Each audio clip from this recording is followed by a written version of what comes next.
It was a very simple thing that got blown out of proportion that I slapped Santino Marella 17 times. Well, 16 or 7. You were there. Was anybody counting or were they just running? Anyway, the point being, we're doing Ohio Valley Wrestling Television. It is a wrestling school where people come to learn to be professional wrestlers. We're doing the TV show. The forces up north have sent me the Boogeyman. Now, I was running a professional wrestling show, and they want me to use a guy who's never wrestled in front of an audience before, who's named the Boogeyman, and that's all they give me. Okay, he's never had a match, he's 40 years old, and we call him the Boogeyman. Use him. All right. So I decided, instead of having him in matches, that I would create the aura around the Boogeyman that, look, we announced on television, I said, ladies and gentlemen, I want you to know that there is a gentleman who has been coming onto the Ohio Valley Wrestling property, coming to the matches, coming to the arena. He wants to be a professional wrestler. We believe he is mentally ill and he has a serious anger management issue. He's had problems in the past. He's got a legal background. If you see this man who believes he is the Boogeyman, let an OVW official know, don't approach him.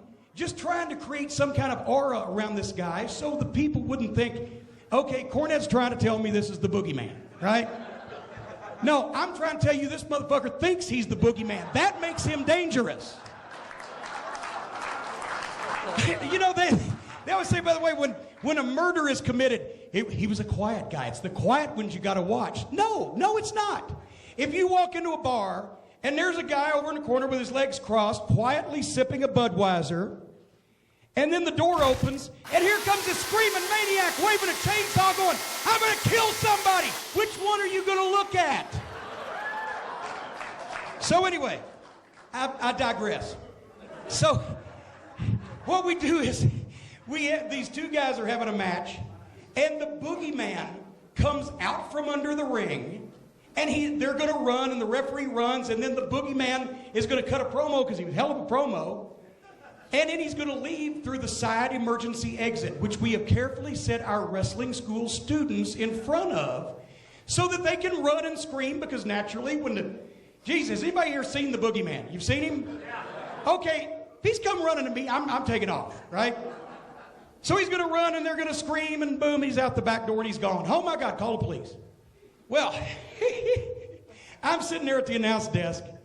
And he comes out from under the ring. What he didn't tell me was, not only did he have a pair of antlers. I don't know, a pair of antlers on his head. He came up with all these gimmicks. He'd wear a clock around his neck, face paint.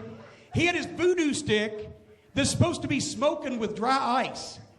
But under the ring, something happened. His ice ain't working. So now he comes out, and the antlers are falling off the side of his head.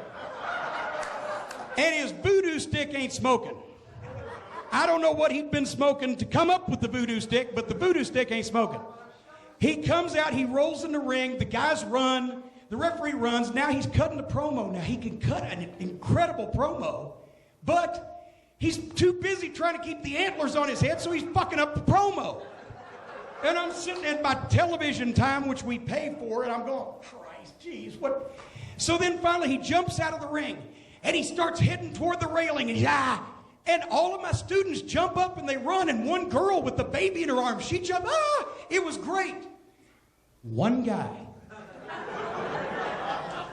Never seen him before, he'd only been there 2 weeks. He's sitting right behind the rail, and as the Boogeyman walks up to him, he does this. And the Boogeyman's going, ha! He's going. So the Boogeyman shakes the railing, trying to get him to move. When he shakes the railing, it's 8 feet long, so it beams the guy in the head on the end of the stands that happens to be one of my local promoters at my spot shows. So now this fucking guy, and I jump up screaming, get out of his way, he's dangerous. So I don't smarten the fans up. I will say, on TV days, I used to have a liquid diet so I wouldn't get the acid reflux and everything. I'd drink about 18 Sprites. So in the process of jumping up and screaming, get out of his way, I shit myself. Just a little. Just a little. It wasn't like letting the fudge monkey out of his cage. It was just a little sprinkler system, just to let me know it was there. So finally, Boogeyman goes around, the guy goes out the side door. We're in commercial break. I go in the back. I ask 2 questions. Was he one of ours? Send him to me. Because this was all on tape, and we didn't do a lot of post-production. It was going out over the air, right?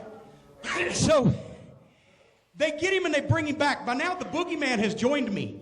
And there's all the OVW guys, about 40 of them. And the Boogeyman's standing behind me, and he's not happy. Unhappy Boogeyman. So the guy's like this, right? Comes up. Why didn't you run from the Boogeyman? He said, nobody told me I should run from the... I said, look at this motherfucker.